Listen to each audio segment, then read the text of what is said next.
Are you a senior watching your mailbox turn into a daily source of stress? Bill after bill arrives, medical charges, utility statements, even debts you don't remember. It's overwhelming, but what if I told you that some of those bills are nothing more than expensive pieces of paper? That's right, you may not legally owe them. Over the next few minutes, I'm going to reveal 6 types of bills seniors are often pressured into paying, but legally can walk away from. And I'm not talking about loopholes. I'm talking about actual rights and protections you already have. Knowing this could save you thousands, protect your retirement savings, and bring you peace of mind. Make sure you stay with me until the very end, because the last one is the scam that's stealing millions from seniors every year, and it can happen to anyone. 1. Medical bills that shouldn't exist. Few things cause more anxiety than unexpected medical bills. You might think, if the bill has my name on it, it's mine to pay. But laws in many countries, like the No Surprises Act in the US, say otherwise. Imagine this. You have a medical emergency. You're rushed to an in-network hospital, and a week later you get a $4,000 bill from an out-of-network specialist you never asked for. It feels unfair, and it often is. These charges are exactly what the No Surprises Act was created to protect you from. In the UK, Australia, and Canada, public healthcare systems or regulations limit when private billing is allowed. And even if you're in a private system, hospitals and insurers often make administrative mistakes, wrong billing codes, double charges, or services you never receive. Pro tip: always request an itemized bill line by line. Ask, was this care pre-approved by my insurance? Was the provider in network? If the provider can't prove it in writing, you may not have to pay a dime. 2. Debts from a relative's account. This one plays on emotions. You lose a loved one, and soon after, a collector calls about their debt. The voice is firm. We need to settle this today. You feel obligated, but in most cases, you're not responsible unless you co-signed or are a joint account holder. Being listed as an authorized user is not the same as being liable. And yet, debt collectors will often intentionally blur the lines, sending letters addressed to the estate of your loved one, but making it sound like you owe the money personally. Here's the truth. If the debt is real, it gets paid from the deceased's estate, not from your personal bank account. If the estate has no money, the debt usually dies with the person. Pro tip: ask for written proof of the debt and who's responsible. If they can't produce a signed agreement with your name, hang up. Never make a good faith payment. It could accidentally make you responsible. 3. Unsecured loans with no contract. Sometimes the pressure doesn't come from companies. It comes from friends, neighbors, or even church acquaintances. Someone claims you borrowed money years ago, but you have no memory of signing anything. Legally, without a written contract or clear evidence, these are extremely hard to enforce. Even in cases where verbal agreements count, the burden of proof is on the lender. They must show that the loan existed, that you agreed to repay it. The repayment terms, this means a casual "I'll help you out" often doesn't hold up in court. Watch out for gifts or favors that later get labeled as loans. Pressure from people exploiting memory gap. Pro tip: if someone insists you owe them but can't produce a signed note,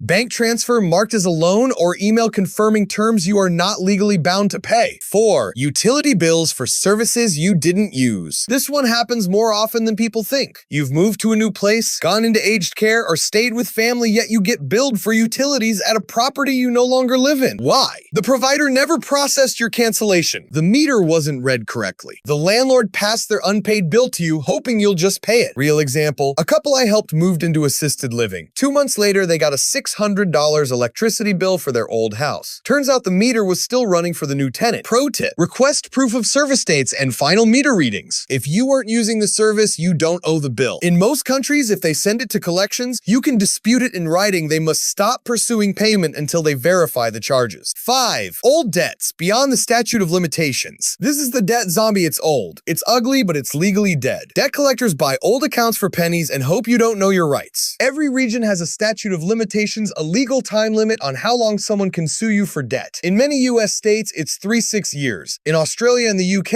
it's usually 6 years. Here's the catch: if you make even a tiny payment or admit the debt is yours, you can restart the clock. That's exactly what collectors want. Pro tip: always ask, what's the date of the last payment? If it's older than your region's statute of limitations, they can't take you to court. If they can't prove it, you can walk away legally. 6. Bills from scams or fraudulent companies. This is the most dangerous and the fastest growing. Fake utility bills, bogus antivirus renewals, fraudulent home repair invoices. Scammers send professional-looking bills with urgent language. Final notice pay immediately. They may even include personal details to seem legitimate. Then they demand unusual payment methods, gift cards, wire transfers, or prepaid debit cards. Rule of thumb: some. If a company won't provide proof, license information, or give you time to verify, it's likely a scam. Pro tip: ask for a written invoice. Look up the company's official phone number call to confirm. Report suspicious bills to your local consumer protection agency. Bills can be intimidating, but they don't all deserve to be paid. Medical errors, debts that aren't yours, fake loans, utility mistakes, expired debts, and outright scams. Knowing the difference is the key to protecting your money. Share this with every senior you know, because the only thing worse than overpaying is paying for something you never owed in the first place. See you in the next video, where we keep your money where it belongs, in your pocket.